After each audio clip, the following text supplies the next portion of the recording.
వచ్చేసి మాట అక్క వాళ్ళ ఇంట్లో ఉంటున్నాను కదా ఫ్రెండ్స్. అక్క ఈరోజు వచ్చేసి గారెలు అవి చేసింది ఫ్రెండ్స్. ఇప్పుడు నేను టేస్ట్ చేసి చెప్తాను ఎట్లుందో. ఇదిగోండి ఫ్రెండ్స్, గారె తీసుకుని పల్లె చట్నీలోకి ఇలా పెట్టుకుని వావ్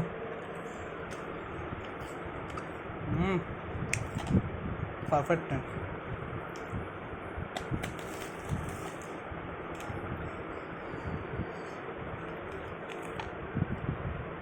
రెండో గారె ముక్క